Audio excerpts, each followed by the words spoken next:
Imagine walking into the delivery room, your heart racing with fear, your body trembling with pain. And then your eyes lock onto the doctor who's supposed to save you and your baby. But he isn't just any doctor. He's your ex-husband, the very man who abandoned you when you needed him most. What happens next will leave you breathless as fate forces two broken hearts to collide in the most unexpected moment of all. The wheels of the gurney screeched faintly against the waxed floor of St. Mary's Medical Center. The air was sharp with antiseptic, mingled with the faint hum of machines and hurried footsteps of night shift staff. Emily Parker gripped the cold railings of the gurney, her nails digging into the metal, as if anchoring herself against a tide of pain that came in violent waves. Each contraction sliced through her abdomen like a jagged knife. Sweat drenched her forehead, trickling down into her eyes, but she couldn't even lift a hand to wipe it away.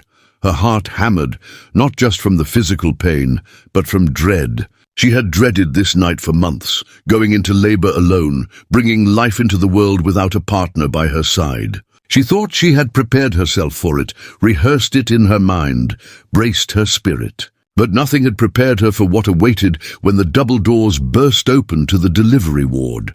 There, standing beneath the glaring lights, was a man she thought she would never face again. Dr. Michael Lawson, the same man who had once held her hand beneath the stars and whispered about forever. The man who had sworn he would protect her, cherish her, start a family with her. And the man who, 6 months ago, when she showed him the 2 pink lines on the pregnancy test, had turned his back on her without hesitation. Her ex-husband. The father of the child now fighting to be born. The world tilted. Emily's breath caught in her throat. For a moment the contraction, the pain, the noise of the hospital, all of it disappeared. She was thrown back into that morning in their Manhattan apartment, sunlight streaming across the polished hardwood floor, when she had stood trembling with the test in her hand. Michael. We're having a baby. She remembered the way he froze, the way his face hardened. This is a mistake, Emily. I'm not ready for this. I can't do this. Not now, not ever. The words had stabbed her deeper than any blade. He had packed a bag that same night, walking out without looking back. She had begged him once, just once, but his answer was final. Now here he was, in scrubs, the blue mask dangling loosely around his neck, his eyes locking onto hers with a stunned recognition. Emily's body convulsed with another contraction, a scream ripping out of her throat. She shook her head violently, trying to push away the image of him. "No," she rasped, her voice breaking. "Not you. Please God, not you." Michael stepped forward but hesitated, as if the space between them were a chasm filled with the ghosts of broken promises. His jaw tightened, his voice low but urgent. "Emily, listen to me. The baby's heart rate is unstable. We don't have time to wait for another doctor." Her chest heaved, fury and terror boiling together. "You don't get to touch me. You don't get to touch our child. You gave up that right the night you walked away." The nurse, a grey-haired woman named Margaret, glanced between them, her own face tight with confusion. "Dr. Lawson, perhaps we should page Dr. Peterson. He's finishing a surgery upstairs. He won't be out for another hour," Michael snapped, eyes glued to the monitor beside Emily's bed. The beeping was erratic, the green line jagged and fast. He muttered numbers under his breath, his training taking over. "The baby's in distress. If we wait, we could lose them." Emily's throat tightened at the word lose. Her hands clawed at the sheets, and a guttural cry escaped her as another contraction tore through her body. The pain blurred her vision, but in the haze she saw Michael again. His expression was not cold this time, not the hardened mask of the man who left her. It was raw, desperate, almost afraid.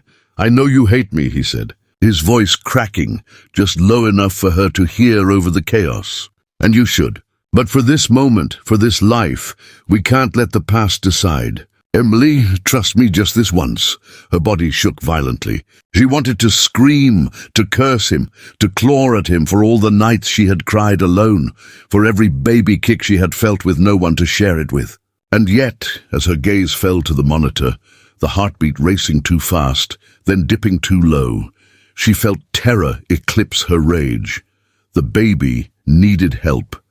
Tears welled in her eyes, hot and unrelenting. She shook her head, whispering through clenched teeth, "I don't have a choice, do I?" Michael's gloved hands hovered, trembling slightly before steadying. "You always have a choice," he murmured, his voice a strange mix of professional calm and personal pleading. "But right now, the only choice that matters is saving our child." Another contraction hit, more brutal than the last, and Emily cried out, arching against the bed. Her voice broke into sobs, a mixture of fury, grief, and surrender. The nurse looked at Emily, then at Michael, waiting for her word. Emily closed her eyes, feeling her world spin. Her mind screamed, "Don't trust him," but her body, her child, screamed louder. And when she opened her eyes again, the only thing she saw was her ex-husband, standing at the edge of her broken heart. And the only man who could bring her baby safely into the world.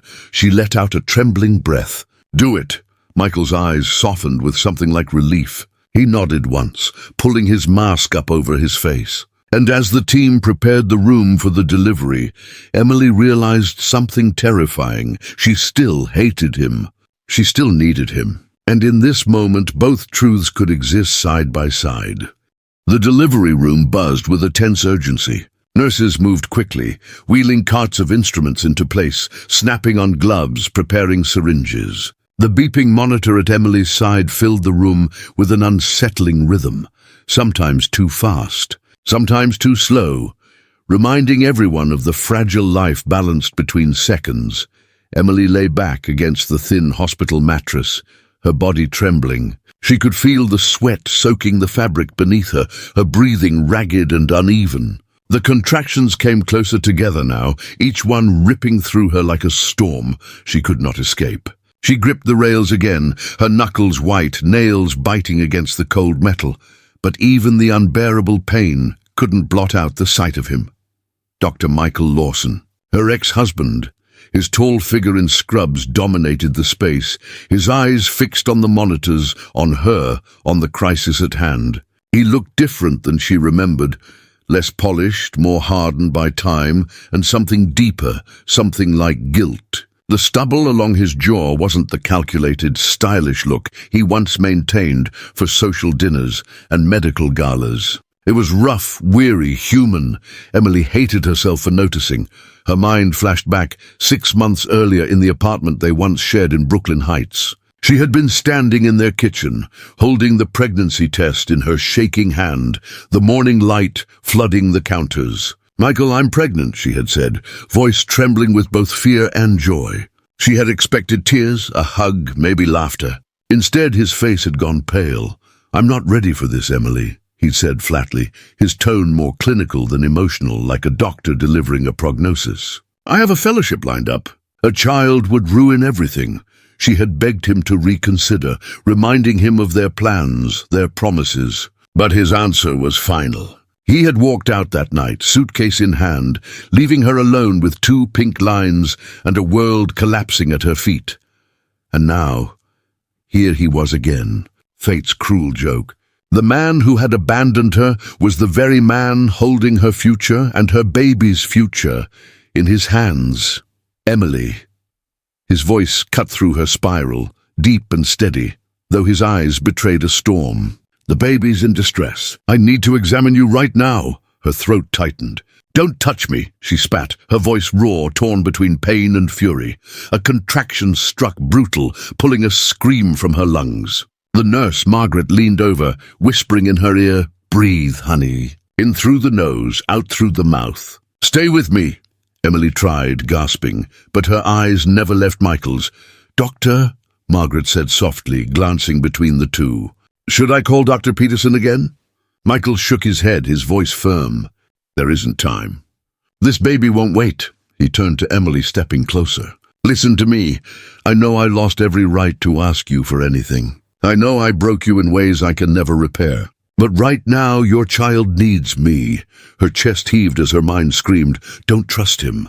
Every part of her wanted to shove him away, to demand another doctor.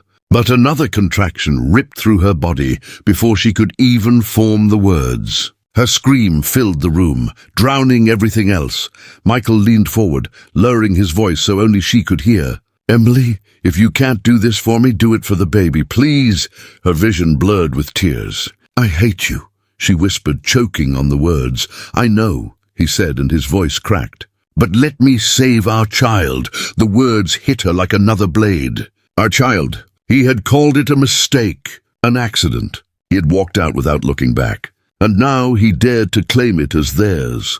Another contraction racked her, and she screamed again, thrashing against the bed. Her body was no longer listening to her heart. She wanted to resist him, to deny him, but she was drowning in pain. The baby was drowning too.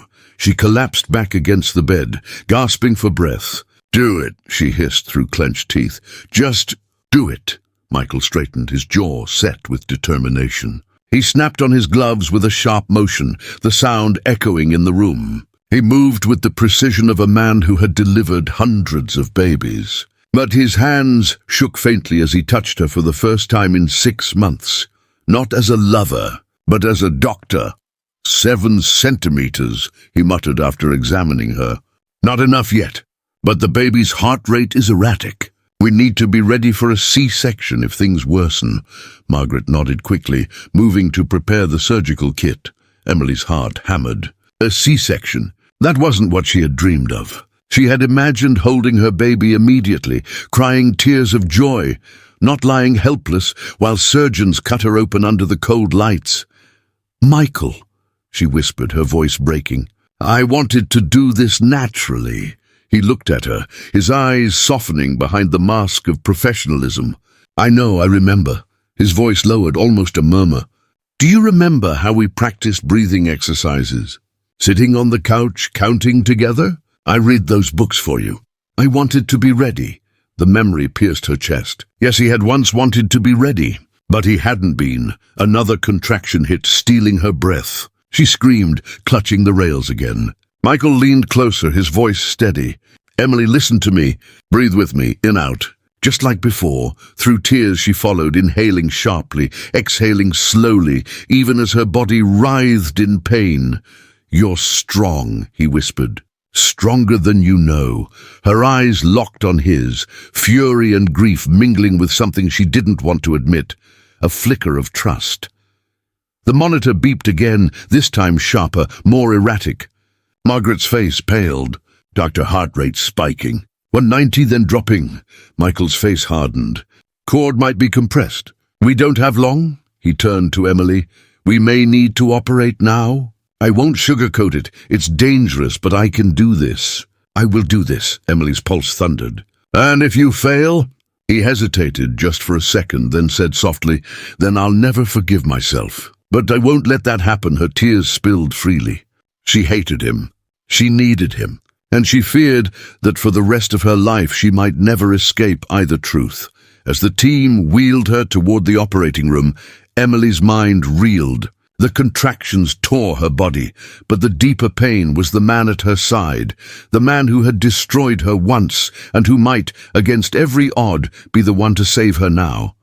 The doors to the operating theatre swung open with a hiss of sterile air, and the cold white light poured over Emily like an unforgiving spotlight. Her gurney rattled across the threshold, the sound echoing in her ears like a drumbeat of fate. She was shivering now, though not from the temperature. The chill came from deep within her bones, from fear, from betrayal, from the unbearable weight of what was about to happen. The surgical team moved around her with mechanical precision. Nurses adjusted trays of gleaming instruments, stainless steel catching the light. The anesthesiologist wheeled a cart into position, murmuring questions she barely processed. Margaret, the kind-eyed nurse, leaned close, brushing damp strands of hair from Emily's forehead. "It's all right, honey. We're going to take care of you." But Emily wasn't listening.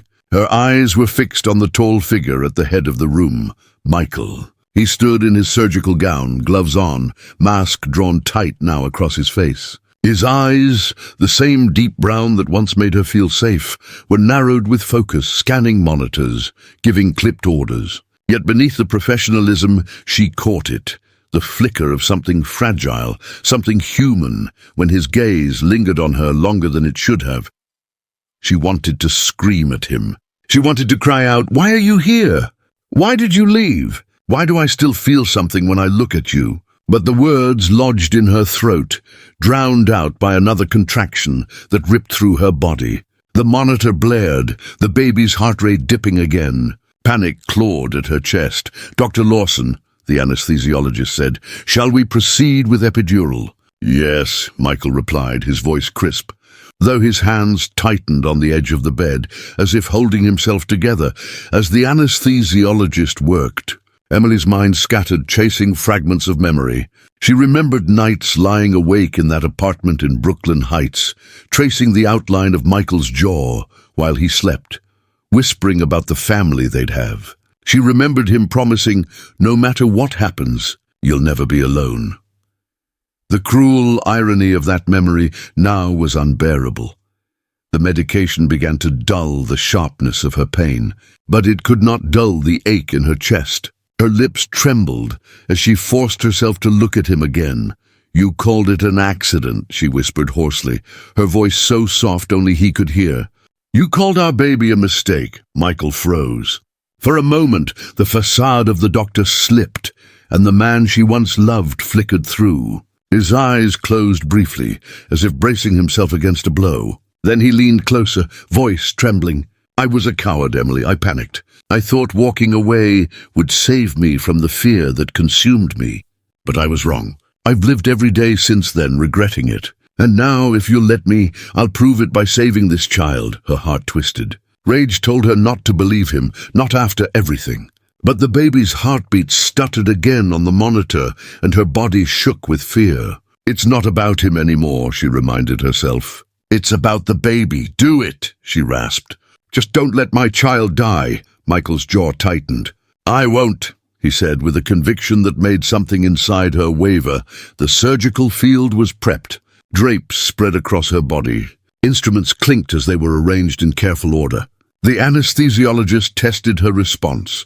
Numbness spread slowly, dulling the pain but not the pressure. Emily felt suspended between terror and helplessness, her mind alive even as her body gave in to the sterile ritual of medicine. "Scalpel," Michael said, and the nurse placed it in his gloved hand. Emily's eyes widened. This was it. The moment. She squeezed her fists, nails digging into her palms, and turned her head away. She could hear the sound, soft but unmistakable, of metal against flesh, of her body being opened for the child inside her. A wave of nausea surged, but she swallowed it down, clinging to the thought of her baby, of the tiny life that had kicked against her ribs for months. Waiting to meet the world, Michael's voice cut through the haze, steady but urgent. Cords wrapped around the neck, twice. The words struck Emily like lightning. Her chest constricted. "No, no, please, stay calm," Michael said quickly, his eyes flicking up to hers. "I've got this." He worked with meticulous speed, his hands steady, even as sweat glistened at his temples. Nurses handed him clamps, suction, gauze. Every move was measured, controlled. But Emily could see it. The desperation in the way he bent closer, the slight tremor he fought to conceal, the way his eyes flicked to the monitor with every heartbeat. Margaret squeezed Emily's hand from the side. "Breathe, honey. He knows what he's doing." Emily stared at the ceiling, tears streaming down the sides of her face, whispering prayers under her breath. "Please, God, don't take my baby. Please, not like this." Then suddenly the room changed. A sound filled the air, sharp and raw and beautiful. A cry, a baby's cry. Emily's eyes flew open. She turned her head, straining to see past the drapes.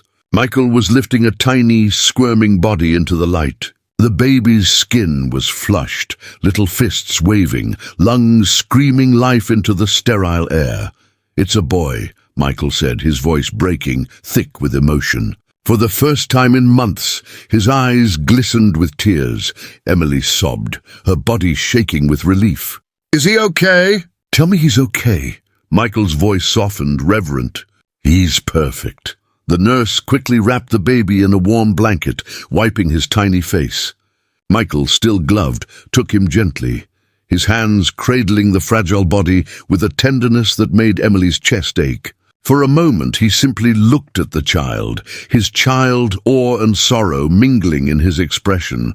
Then carefully he brought the baby to Emily, lowering him into her waiting arms. Her tears spilled freely as she touched her son for the first time, his soft warmth pressing against her. She kissed his damp forehead, whispering, "Hi, sweetheart. Mommy's here. I've been waiting for you." Michael lingered by her side, watching with a longing he couldn't hide. His hand twitched as if he wanted to reach out, to be part of this moment, but he held back, knowing it wasn't his to claim. Yet when Emily glanced up at him, their eyes met, and for an instant the room disappeared. It was just the three of them, mother, father, child, bound by something deeper than broken promises.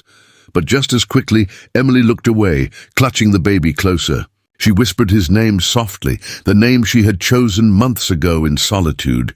Ethan. Michael's lips parted. He repeated it quietly, as if tasting the syllables. Ethan. His eyes glistened. It's perfect. Emily kissed her son again, her voice trembling but firm. He's mine. Michael lowered his head, accepting the truth, even as something inside him shattered. I know, he whispered, but I'll spend the rest of my life proving he's ours. And as the baby cried in her arms, Emily realized that this night, this impossible, cruel, miraculous night, was only the beginning of a story far more complicated than she had ever imagined. The operating theatre slowly quieted after the first cries of Ethan filled the room. The tension that had gripped every nurse, every doctor, every machine seemed to release in a single exhale. Yet for Emily, the silence after the storm only made her chest ache in a different way. Her son was here, alive, breathing, warm against her chest, but the presence of Michael, standing at her side, poisoned the moment with a mix of gratitude and unbearable resentment. Emily cradled Ethan closer, pressing her lips to his damp forehead. His tiny fingers flexed and curled, brushing against her skin as if trying to hold on. Tears blurred her vision again, but these were different now, tears of relief, of fierce maternal love. She had carried him alone for months, whispered lullabies into the emptiness of her bedroom, stroked her belly while no one else was there to share in the joy. And now, finally, she had someone who would never leave her again, her son. Michael stood frozen at her side, his gloved hands lowered, streaked faintly with blood. His eyes were locked on Ethan, wide and glassy, as though he had seen a miracle he didn't deserve to witness. For several moments he didn't speak, didn't even blink. He simply stared at the child he had once denied. Margaret, the nurse, broke the moment by adjusting Emily's blanket. "He's strong," she said softly, smiling down at Ethan. "Healthy lungs, good color." "You both made it." Emily swallowed hard, her voice breaking. "We made it." Michael exhaled shakily, stepping back as if unsure whether his presence was welcome. He stripped off his gloves with a snap, tossing them into the bin, then wiped at his face with the back of his wrist. For a doctor who had handled dozens of deliveries, he looked unsteady, like this was his first, like the weight of it was crushing him. Emily turned her head away, focusing only on Ethan. She whispered to him, ignoring Michael's lingering shadow. "I chose your name a long time ago, baby boy. Ethan Parker. Strong, like the promise I made to you, that I'd never let you feel abandoned." The name landed heavily in the room. Parker, her surname, not Lawson's. Michael flinched almost imperceptibly at the sound, his lips parting, then closing again, as if the words he wanted to say had withered in his throat. Emily noticed, and something in her chest twisted. She wanted to feel triumphant, to drive the knife of rejection deeper, but the ache in his eyes made her heart tremble. She reminded herself he left. He chose his career, his freedom over us. Still, Ethan stirred in her arms, his cries softening into quiet murmurs. His eyes fluttered open briefly, dark, unfocused, but undeniably familiar. For a fleeting second, Emily thought she saw Michael staring back at her through those newborn eyes, and she felt a fresh surge of anger at the universe for giving Ethan his father's gaze. "Emily," Michael's voice finally came raw, uneven. He stepped closer but stopped short, respecting the invisible boundary between them. He's beautiful. She didn't answer, didn't even glance up. Margaret cleared her throat. Dr. Lawson, the director wants a report on the case. Michael stiffened, nodding. I'll file it. His gaze lingered on Ethan one last time before he turned toward the door. Emily's lips parted. For a heartbeat, she almost called out, almost begged him to stay. If not for her, then for Ethan. But the words caught like barbed wire in her throat. Instead, she whispered to her son, "You don't need him. You have me." Yet as the doors closed behind Michael, Emily couldn't stop the single tear that slipped free, betraying her resolve. Later that night, the recovery room was dim and quiet, lit only by the soft glow of a bedside lamp. Emily sat propped up against the pillows, Ethan nestled against her chest. His breathing was steady, his tiny mouth opening and closing as he slept. Every so often, his little hand twitched, brushing her collarbone. The room smelled faintly of disinfectant, but also of the baby lotion the nurses had used after his first bath. It should have been a perfect moment, a moment of peace, of beginning. Yet Emily's thoughts churned like a storm. 6 months of solitude had hardened her, shaped her into a woman who no longer trusted promises, who no longer believed in shared dreams. And yet, tonight, Michael's presence had cracked through that armor. He had delivered Ethan, saved his life. He had called him our child. He had looked at him with a wonder that couldn't be faked, and Emily didn't know what to do with that.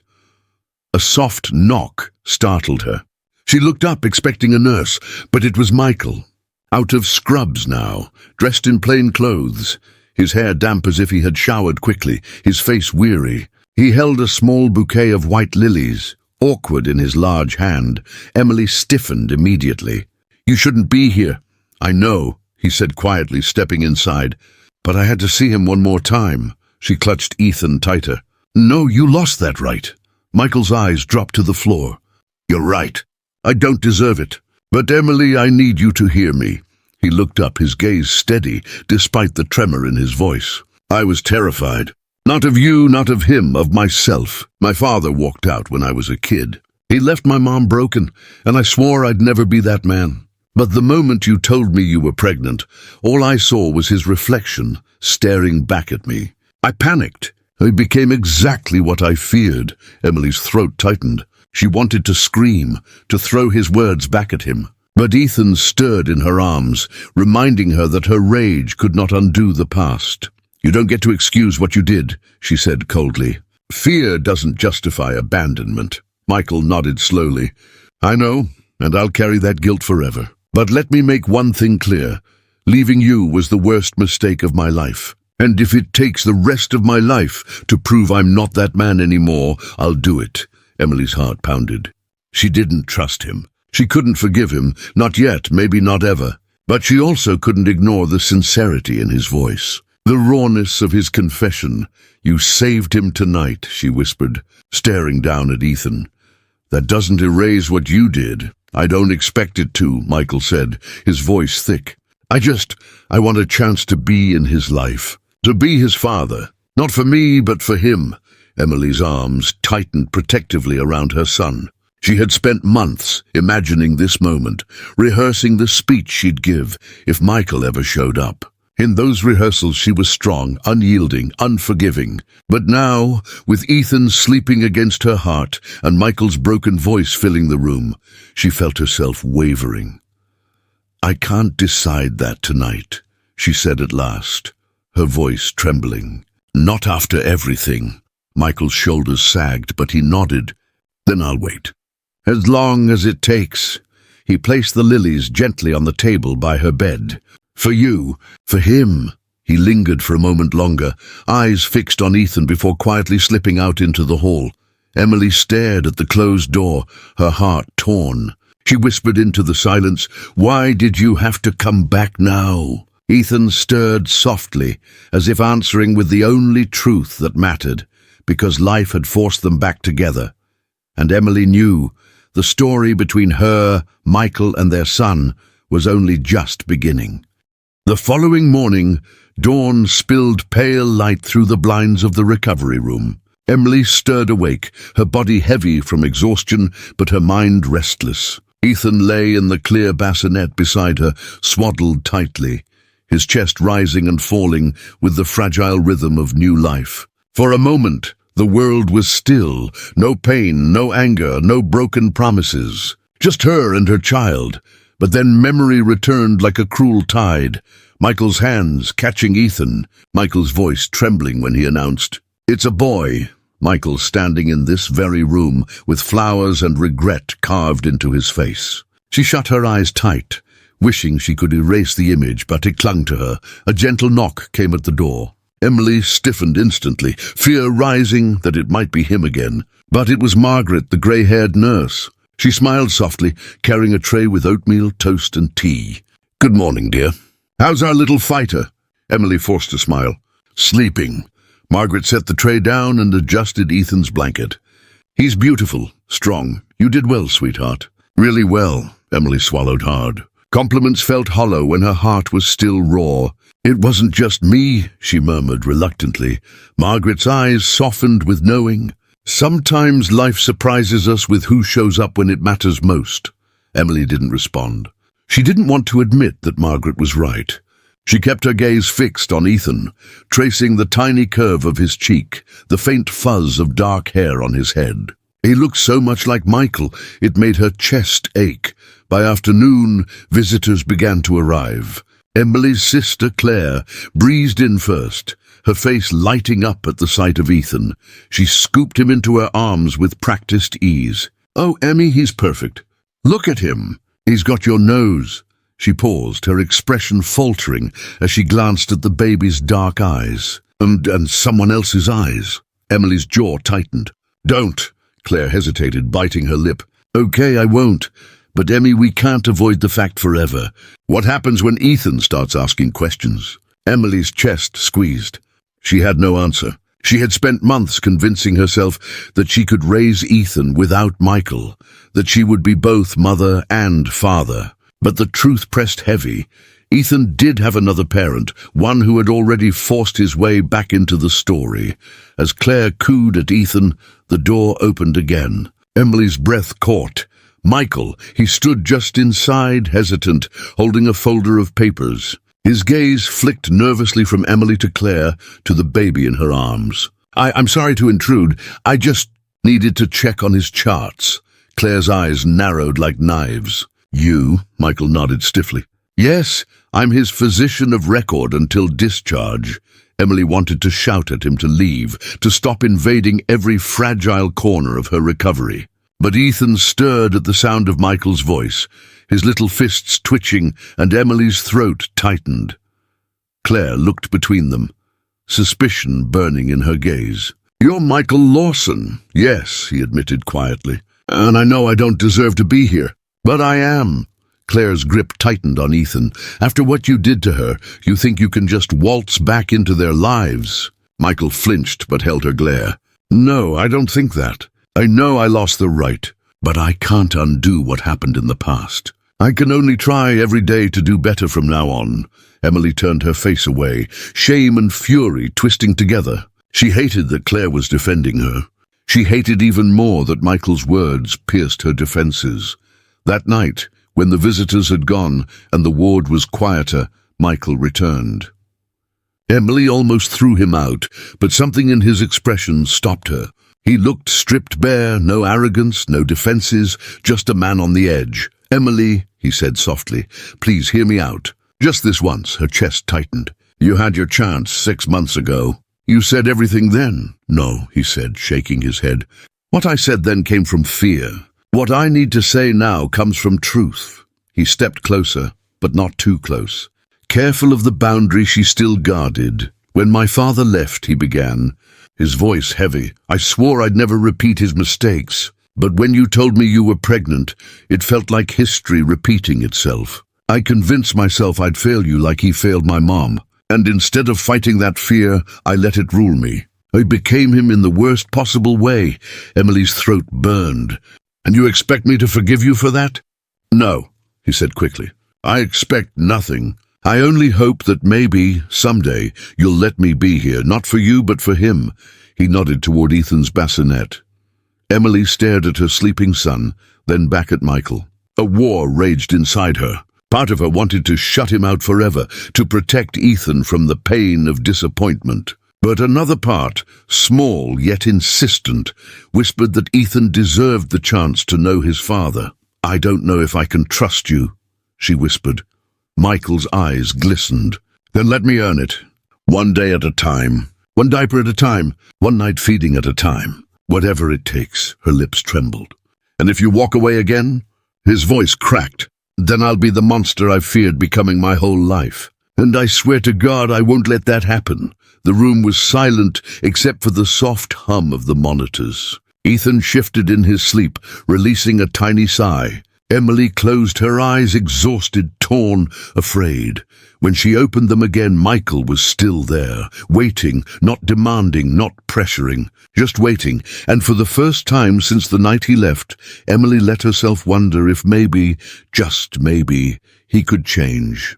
The third night after Ethan's birth, Emily found herself awake in the dim recovery room, though exhaustion weighed on her like chains. The soft hum of the ventilator and the distant squeak of wheels in the corridor were the only sounds. Ethan stirred beside her, his tiny body fussing, his lips twitching for milk. She lifted him carefully into her arms, adjusting the nursing blanket across her chest. His warmth, the sweet smell of baby lotion, filled her with a fragile sense of peace.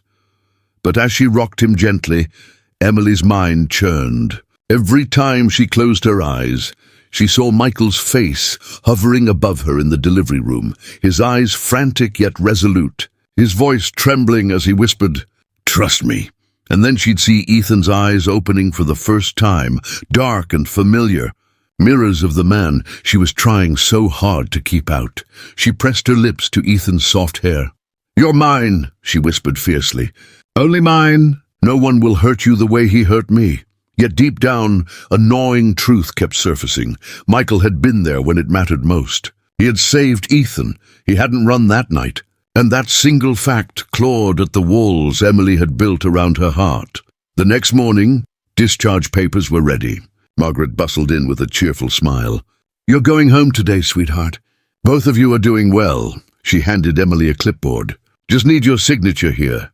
Emily signed, relief washing over her at the thought of leaving the hospital's sterile walls. But her relief soured when she glanced up and saw Michael standing in the doorway, dressed in a clean shirt and slacks, holding a car seat. Emily froze. "What are you doing here?" His voice was careful, low. "I wanted to make sure you and Ethan got home safely." "I don't need you," she snapped, though her eyes betrayed her exhaustion. Michael nodded slowly. "I know you don't, but he does." His gaze flicked to Ethan, bundled in Emily's arms. Claire, who had come to help Emily pack, stepped between them like a guard dog. "She said she doesn't need you." "Take the hint." Michael's jaw tightened. He didn't argue, didn't lash out. He simply held out the car seat. "For him. You don't have to accept anything from me. Just let me give this to Ethan." Emily stared at the seat. Sturdy, brand new, the kind she'd never been able to afford on her own. Her pride screamed to refuse, but Ethan whimpered in her arms, and practicality overpowered anger.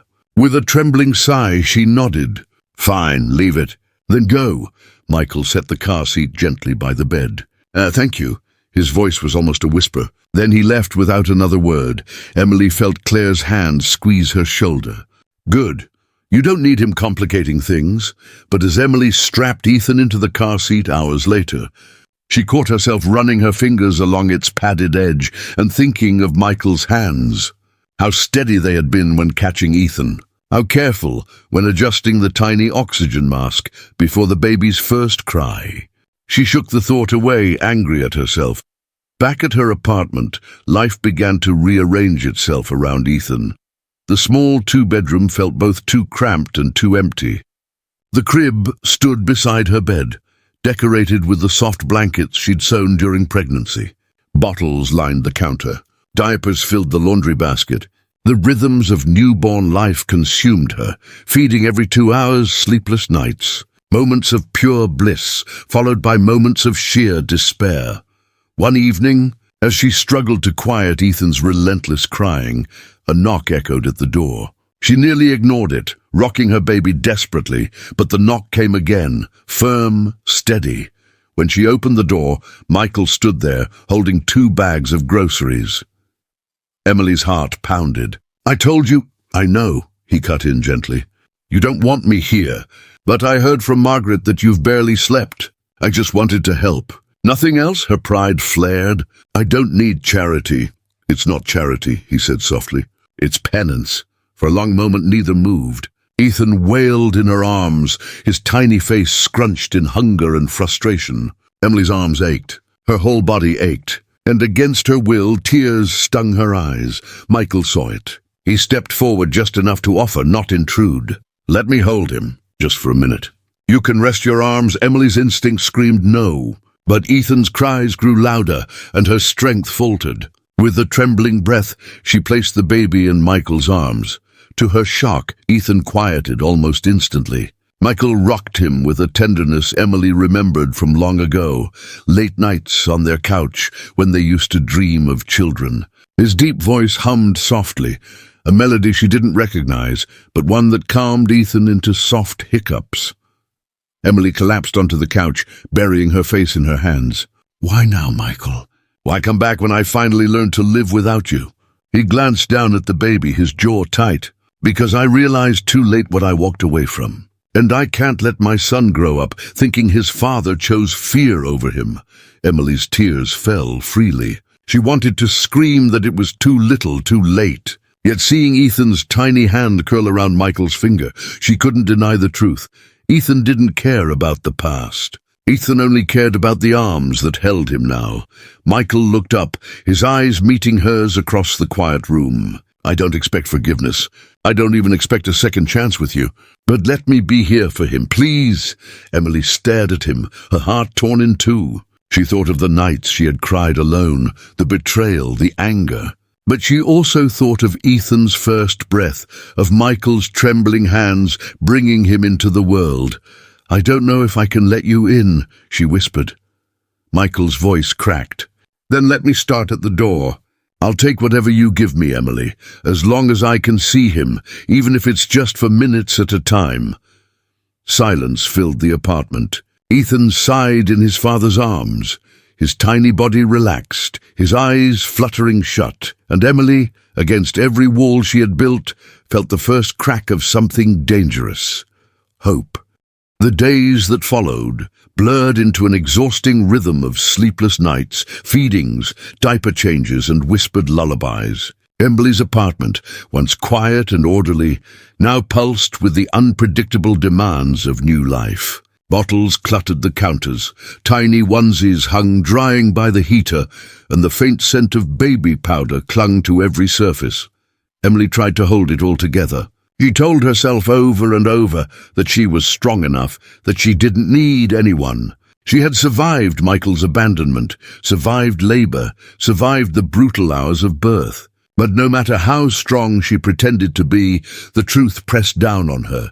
She was exhausted, desperately so, and Michael kept showing up. At first, Emily tried to resist. She told him not to come.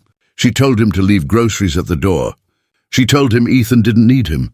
But every time Ethan cried endlessly, every time her arms ached from holding him for hours, Michael appeared. Always careful, always quiet, never demanding more than she would allow. One night, after Ethan had screamed for nearly 3 hours without pause, Emily sat on the floor beside the crib, rocking back and forth, her hair sticking to her damp face. Her body trembled with exhaustion, her eyes swollen from tears. Then came a knock. She didn't want to answer, but she did.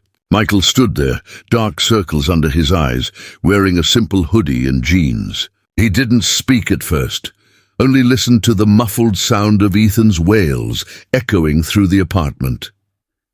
"Let me help," he said finally, his voice steady but soft. Emily opened her mouth to protest, but the words dissolved into sobs. She stepped aside without meaning to. Michael entered, washed his hands at the sink without being told, then walked to the crib. He lifted Ethan into his arms with practiced ease, cradling the baby close to his chest. His deep voice hummed low, a soothing vibration that seemed to settle Ethan almost instantly. Within minutes, the cries softened into hiccups, then into quiet breathing. Emily stared, half in awe, half in fury. "Why does he come for you?" she whispered, her voice cracking. Michael looked down at Ethan, then back at her. "Because he knows I'm his father." The words sliced through her.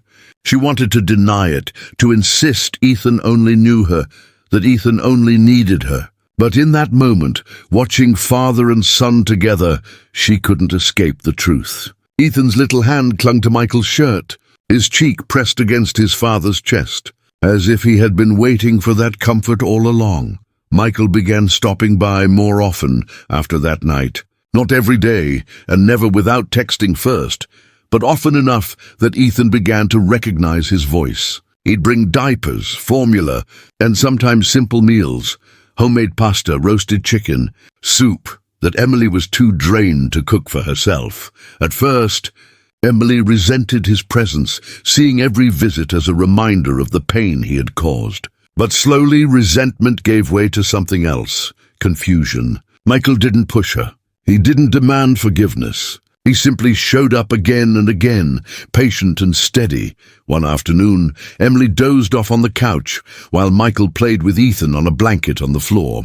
She woke to the sound of laughter, Ethan's first genuine giggles, bubbling up like music. Emily sat upright, startled, her heart pounding.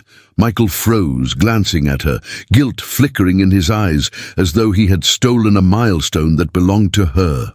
"I'm sorry," he said quickly. "I didn't mean—" But Ethan reached for him again, still giggling, and Emily's anger melted into something unexpected: gratitude. For the first time in months, her son was laughing. She watched as Michael gently lifted Ethan high into the air, then lowered him back down, his own laughter mixing with the baby's. For a fleeting second, Emily saw the man she had once loved, not the coward who left her, but the partner she had dreamed of building a family with, and that terrified her. Weeks passed, and Emily found herself in unfamiliar territory. Michael was no longer just a shadow from the past. He was part of her present, woven into Ethan's daily life. When Ethan's first smile came, Michael was there. When Ethan rolled onto his stomach for the first time, Michael clapped louder than anyone. And slowly, Emily realized something she hadn't expected. Ethan was happier when Michael was around. Still, the walls around her heart remained. Late at night, when Ethan finally slept and the apartment was quiet, Emily would sit alone with her thoughts. She would remember the night Michael walked out, the echo of the door slamming shut, the cold silence that followed. She would whisper to herself, "Never again. Never forget." But then she'd remember the delivery room, his trembling hands bringing Ethan into the world, his voice cracking as he said, "He's perfect." She'd remember the nights when exhaustion nearly broke her, and Michael had stepped in without question. She hated him, she needed him, and she didn't know which truth scared her more. One evening, as snow began to fall outside the apartment window, Emily sat feeding Ethan by the glow of the Christmas tree Claire had helped her put up. The baby's small eyes were heavy with sleep, his tiny hands curling against her arm. She was so focused on him that she didn't hear the door open until Michael's voice broke the silence. "I brought dinner," he said quietly, holding up a bag that smelled of roasted turkey and stuffing. Emily's heart clenched. She should have told him not to come. She should have reminded him again that he had no place here. But instead she simply said, "Put it on the counter." He obeyed, then hesitated, his eyes drifting to Ethan. "Can I?" Emily's chest tightened, but she nodded. Michael took the baby gently, holding him with a tenderness that seemed to radiate from his very bones. For a while they sat in silence, Emily watching, Michael rocking, Ethan snuggling deeper into his father's arms. Finally, Michael spoke, his voice rough. "Do you ever think maybe we were given another chance? Not for us, maybe not yet, but for him, for Ethan." Emily's throat ached. "Or maybe this is punishment for trusting you once."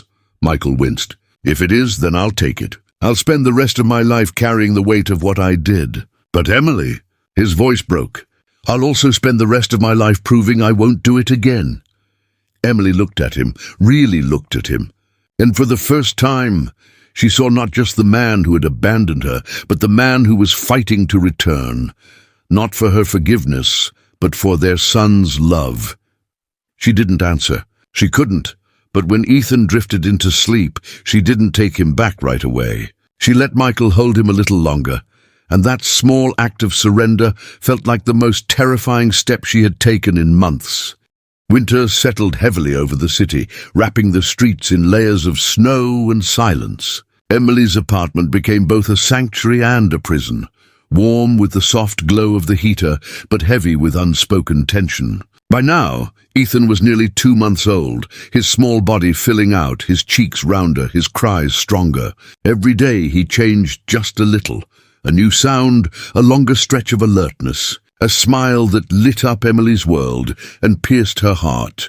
But with each passing day, Michael's presence became harder to deny. He came regularly now, sometimes with groceries, sometimes with diapers, sometimes just to hold Ethan so Emily could shower or nap. At first, she told herself it was only for convenience, only for the baby. But the truth pressed in. Michael was slowly weaving himself into Ethan's life and into hers. One evening, Emily stood at the kitchen sink, her hands submerged in soapy water, staring at the reflection of the Christmas lights in the window. Behind her, Michael sat on the floor with Ethan, who lay on a soft quilt kicking his little legs. Michael leaned over, making silly faces, his deep laugh filling the room each time Ethan responded with a squeak or a half-giggle. Emily turned away quickly, her chest aching. Don't look, don't feel, don't forget, but her ears betrayed her.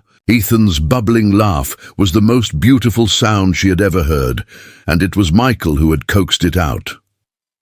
When she finished washing, she lingered at the counter, gripping it tight. Don't stay too late, she said sharply, though the edge in her voice felt weaker than usual. Michael glanced up, his expression unreadable, then nodded. Of course, but Ethan whined when he tried to stand. His tiny fists reached up, demanding more attention. Michael lowered himself again, surrendering, and Emily's chest tightened. Her son wanted him. She stormed to the bedroom, muttering under her breath, "Of course he wants you. You're new. You didn't leave him yet." But later, when she peeked out, Ethan was asleep in Michael's arms, his little face peaceful. Michael rocked gently, whispering something Emily couldn't hear. For a moment, she watched unnoticed, and in that fragile silence, she saw not the man who abandoned her, but the father Ethan needed. It terrified her. 2 weeks later, Claire invited Emily and Ethan to stay at her house for a few days.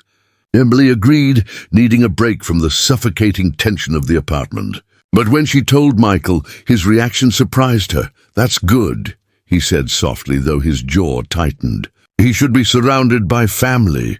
Emily expected him to argue, to insist he see Ethan, to push his way in. Instead, he simply asked, "Can I bring him something while you're there?" "Just toys, maybe?" Emily blinked. "You don't have to." "I know," he replied. "But I want to." She didn't answer, but when they returned from Claire's, a small box waited on her doorstep. Inside were hand-knit booties, a soft blue blanket, and a wooden rattle carved with Ethan's initials. Emily clutched the blanket to her chest, tears burning her eyes. Michael hadn't even left a note. As winter turned to early spring, Michael's persistence remained steady. He never forced himself into Emily's private space, never demanded more than she allowed, but he was always there when Ethan needed him. And slowly, Emily noticed the changes in herself. She no longer panicked when Ethan cried late at night because she knew she could call Michael if she truly broke down.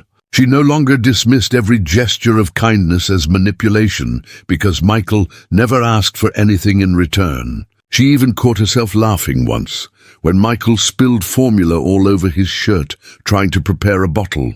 His sheepish grin, strangely familiar, yet with every moment of softening, her walls screamed louder. Don't forget what he did. Don't forget the night he left. Don't let him hurt you again. Still, the heart is a traitor. One night, Ethan developed a fever. It started small, just fussiness, flushed cheeks. But by midnight, his tiny body was hot to the touch, his cries weak and strained. Panic seized Emily's chest. She tried cool compresses, rocked him, whispered prayers, but nothing worked. Her hands shook as she called the pediatric line. But while she was on hold, Ethan's cry broke into a frightening whimper. Her legs gave out, and she collapsed onto the couch, clutching him. That was when the knock came. Michael. Emily opened the door with tears streaming down her face, Ethan burning against her chest. He's sick. He's burning up. I don't know what to do. Michael didn't hesitate. He scooped Ethan gently, his doctor's instincts taking over. We need to get him to the ER, now. Emily grabbed her coat with trembling hands, following him into the icy night. At the hospital, everything moved in a blur. Nurses checked Ethan's vitals, doctors ordered tests. Emily sat shaking in the corner, her arms wrapped around herself, whispering prayers. And Michael, he was everywhere, talking to the doctors, holding Ethan still for blood work, rubbing Emily's shoulders when her sobs grew too heavy. Hours later, the diagnosis came, a viral infection, not life-threatening, but needing fluids and monitoring. Relief crashed over Emily, leaving her drained. She slumped against the chair, eyes swollen, hands limp. Michael sat beside her, Ethan in his arms, the baby finally sleeping after treatment. He looked down at his son with an expression Emily had never seen before. Pure devotion mixed with sorrow, mixed with a kind of vow. He's strong, Michael whispered. Just like his mother. Emily turned her face away, tears threatening again. She wanted to hate him, but at that moment she couldn't. In the days that followed, as Ethan recovered, something inside Emily began to shift. She no longer introduced Michael as my ex-husband. Instead, when the pediatrician asked, she said simply, his father. And though the word caught in her throat, it also brought an unexpected relief. One evening, after putting Ethan to sleep, Emily found Michael still sitting on the couch, staring at the tiny mobile above the crib. His voice was low, almost a whisper. Do you think you'll ever forgive me? Emily froze, her breath caught. She didn't know the answer. Forgiveness felt impossible, but so did pretending he wasn't part of their lives anymore. I don't know, she admitted, her voice raw. But I do know Ethan deserves better than my anger. He deserves a father. Michael's eyes glistened as he nodded. Then I'll be that father. Even if you never forgive me. Even if you never let me back into your life. For him, I'll be here. Emily looked at him, her heart torn between fury and fragile hope. And in the quiet of that night, with Ethan sleeping peacefully, she realized their story was far from over. It had only just begun again. Spring sunlight spilled through Emily's apartment windows, softening the sharp edges of her life. Ethan was almost 4 months old now, babbling in bursts, gripping Emily's fingers with surprising strength. His laughter rang through the rooms like tiny bells. And Michael, his presence was no longer an accident of fate. It had become a rhythm, a shadow that returned day after day, refusing to fade. At first, Emily had thought his persistence was guilt-driven, a man trying to atone for sins that could never be undone. But slowly, she began to see something different. Michael was patient, careful, deliberate. He didn't push. He offered. He didn't demand. He showed up. When Ethan cried, he came running. When Emily was exhausted, he brought meals or washed bottles without being asked. He sat through endless nights of colic, never once complaining. Still, Emily's heart was a battlefield. Every time she watched Michael cradle Ethan, her chest ached with memories of his absence. Every time she laughed at one of his clumsy jokes, shame clawed at her. How can you laugh with the man who left you broken? But her walls, once unshakable, were beginning to crack. One evening, the three of them went for a walk in the park. Ethan nestled in his stroller, blinking at the canopy of budding leaves above. Michael pushed the stroller quietly, his tall frame bent slightly forward, his hands steady on the handlebar. Emily walked beside him, arms crossed as if bracing herself. Do you remember this place? Michael asked suddenly. Emily's lips tightened. Of course I do. It's where you first kissed me. The air thickened. They had come here years ago, long before the heartbreak, when love had felt endless. On that summer night, fireflies had lit the air, and Michael had leaned down, whispering that he wanted forever.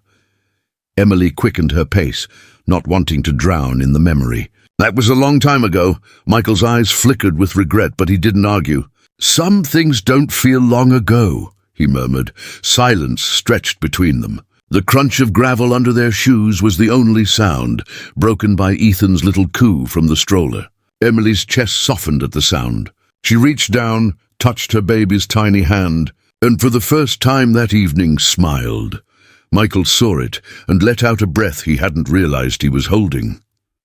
Weeks later, Emily received an unexpected email from her old employer, a non-profit organization that had once praised her creativity and dedication before she resigned during her pregnancy. They wanted her back. They were launching a maternal health campaign and believed she would be the perfect coordinator. Her heart raced as she read the message. A salary, benefits, a chance to reclaim the career she had abandoned. But the thought of juggling full-time work with raising Ethan terrified her. She had been barely surviving as it was. That night, she sat at the kitchen table, the laptop open before her, staring at the glowing screen. Michael arrived late, hair tousled from a long shift at the hospital. He noticed her pale face. "What's wrong?" he asked gently. Emily hesitated, then pushed the laptop toward him. "They want me back, full-time." Michael read the email carefully, then looked at her. "That's incredible, Emily. You deserve this." She shook her head, tears brimming. "I can't, not with Ethan. I can't leave him all day. And I can't trust—" She cut herself off. "Ashamed. You can't trust me," Michael finished quietly. Emily stared at her hands, trembling. "You walked away once. What if you walk away again? What if I let you get close to him, and then you disappear?" Michael leaned forward, his eyes steady. "I can't erase the man I was, but I can show you the man I am now. Let me help. Not because you need saving. Emily, you don't, but because you deserve rest, support, and a chance to dream again." His words struck something deep inside her, something she hadn't let herself feel in months: hope. The following week, Emily returned to the non-profit for a trial project, just a few hours a day. Michael insisted on watching Ethan during that time. She resisted at first, but finally relented. The first morning, handing Ethan over felt like tearing off a piece of her soul. She kissed her baby's head, whispered a prayer, and placed him in Michael's arms. Ethan gurgled happily, clutching Michael's shirt, as if he'd always known his father. Emily walked out the door with her heart in her throat. Every step toward her old office felt surreal. The hum of fluorescent lights, the smell of coffee, the chatter of colleagues. It was like stepping back into a life she thought she had lost forever. And yet, she wasn't the same woman. She was stronger now, tempered by fire. When she came home hours later, she found Michael sprawled on the living room floor, Ethan asleep on his chest, a pile of baby toys scattered around them. The sight undid her. For the first time, she saw not just the doctor who had abandoned her, but the father who was fighting to be present, one day at a time. Spring bled into summer. Emily thrived at work, rediscovering her voice and passion. Ethan grew, laughing louder, grabbing at everything in sight. And Michael, he became a fixture. Family dinners, late-night lullabies, quiet mornings at the park, but with closeness came danger. One night, after a particularly long day, Emily fell asleep on the couch. When she stirred, she realized her head was resting on Michael's shoulder, his arm draped protectively around her. Heat flooded her cheeks, shame battling comfort. She pulled away quickly. "We can't," she whispered. Michael's voice was quiet, pained. "I know, but sometimes I forget we're broken." Emily's throat tightened. "Sometimes I forget too." The turning point came in late July. The non-profit hosted a gala for the maternal health campaign. Emily, dressed in a navy gown, stood at the podium, giving a speech about resilience, motherhood, and community. Her words flowed with conviction, her voice steady. She didn't see Michael until she finished. He stood in the back of the room, his eyes locked on her, pride radiating from every line of his face. In that moment, Emily saw something she hadn't in a long time. Not regret, not guilt, but admiration. He wasn't just proud of their son. He was proud of her. That night, after putting Ethan to bed, Emily found Michael lingering at the doorway. "You were incredible," he said softly. Emily's chest swelled with emotions too tangled to name. She stepped closer, almost without realizing. "I don't know if I can ever forgive you," she admitted. "But I can't deny that you've changed. And Ethan, he deserves this version of you," Michael's voice cracked. "I'll wait as long as it takes. For you, for him, for us, if you'll ever let me try again." Emily didn't answer right away. She simply looked at him, really looked. And for the first time since her world had shattered, she allowed herself to wonder. Maybe the story wasn't over. Maybe love could be rebuilt, one fragile step at a time. And as the night settled around them, Ethan stirred softly in his crib, a tiny sound that reminded them both why they had to keep trying.